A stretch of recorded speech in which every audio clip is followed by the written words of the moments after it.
Welcome back to Meg's Mysteries, the story of the Blue Nymph, the Betrayal. The figure lurking was the Princess Lilith. She was not as they preserved her to be, not a kind, loving soul, but a greedy, selfish-centered human. She didn't even love the prince, but wanted it all, the name, and to be queen someday. She wanted everything she can get from the marriage to the prince of a wealthy kingdom. Prince Frederick and his mother never saw this side of her, but I soon found out. She came into the queen's room while I was still there. She made believe she was startled by my appearance. The queen told her I helped save her life and what had happened. She was to be her daughter-in-law, so she felt she could trust her. I was not convinced, but it was all out, as they say. She acted happy that the queen was well, and she thanked me and said, "I'll get you out of here without anyone seeing you." I wanted to wait to say goodbye to Frederick, but he said, the king will be with the prince, so you have to leave now. So I went with her. I pulled my cloak around me and followed her into the dark hallway. She led me down the dark hallway many steps.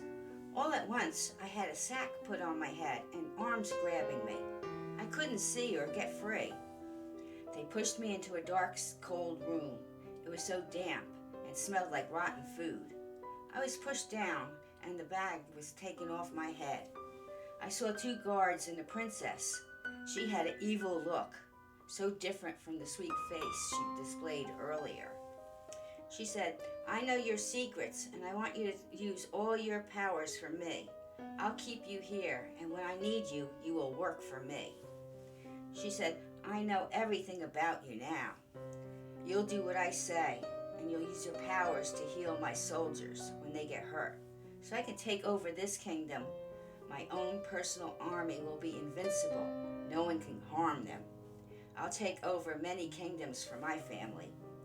That was her evil plan from the start. With the help of my powers, she can just keep on healing and sending her armies out to conquer all she wanted, keep attacking and killing all in her way. While I was in the garden talking to Frederick, she asked me to help his mother, who was dying. She heard it all, and what and who I am. She saw me off with the cloak off, my disguise.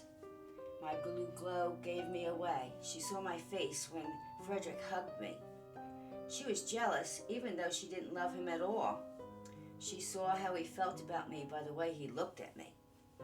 Then she followed us to the queen's room and spied through the secret panel to the queen's room. She saw it all. There were many secret rooms and pathways in the castle in case of invasion. The prince showed her it when she came to stay. She was here a couple months so they can get to know each other. Her father insisted that they get to spend some time supervised by her servants and private guards. One of the people, a lady-in-waiting, had magical powers, dark magic powers.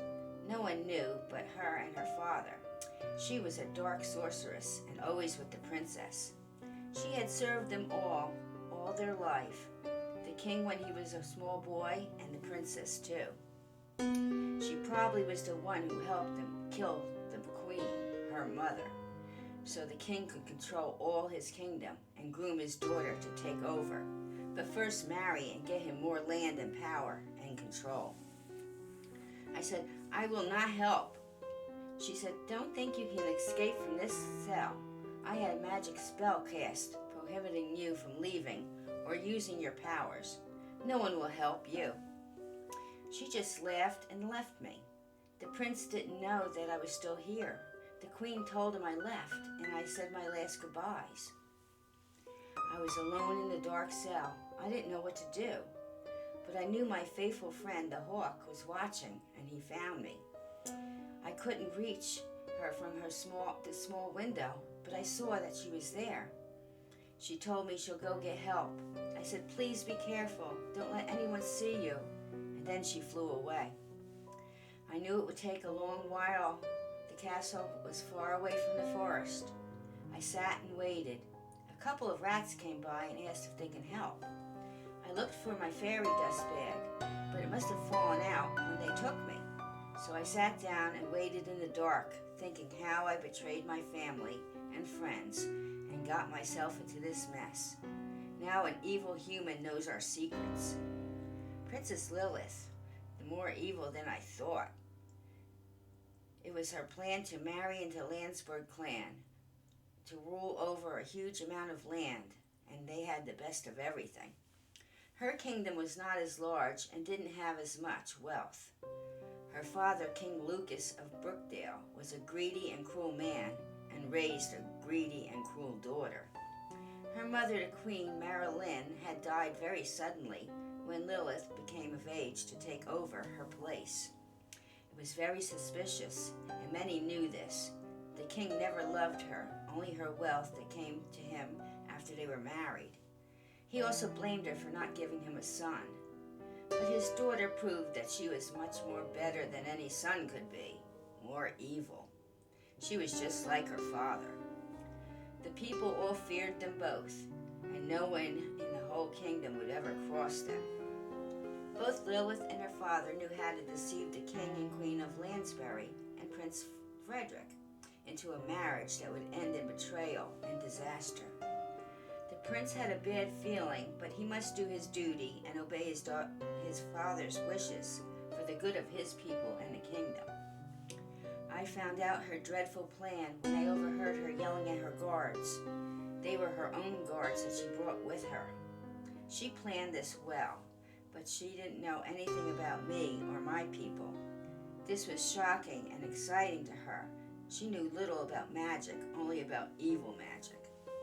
Not really about us. She'll use it to her advantage for her evil plan to take over. With a little help from my friends. Meanwhile, the hawk finally made it to the forest and to my family, who were very worried about me. It was not normal for none of the family and friends not to see me for so long. Nana found that out, and she figured it out, so she told my parents what I had done. The hawk told everything she knew. My father was mad, and he gathered his army and all the animals to rescue me.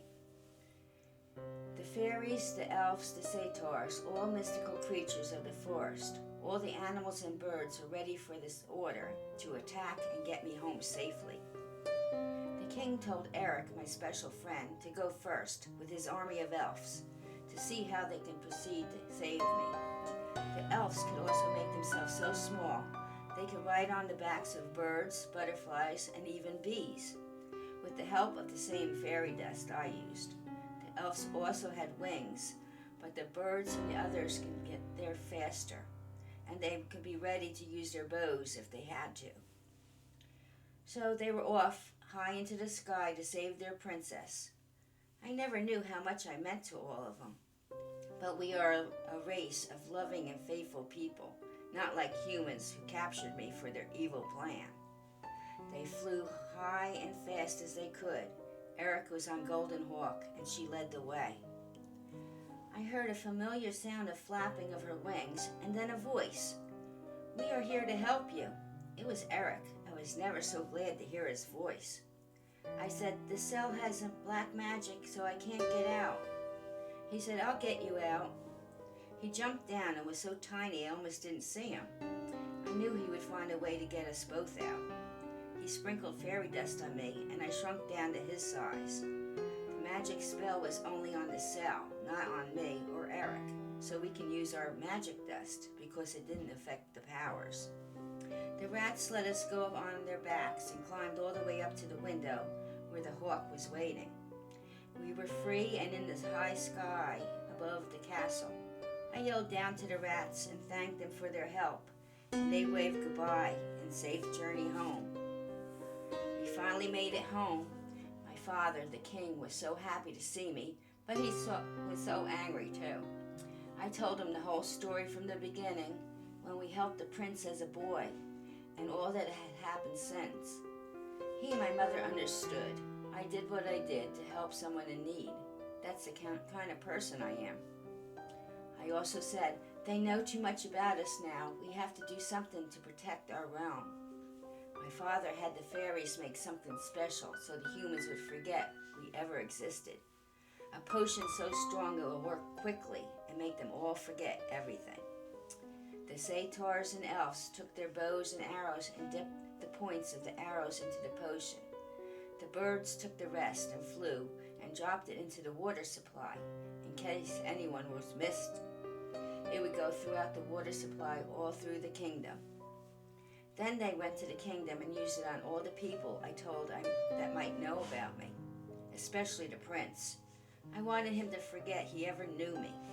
But first we must do something with Princess Lilith, or her evil will take over, and who knows how many she'll kill to get her way. Humans and creatures alike will be in danger. We had a different way of handling her and her family.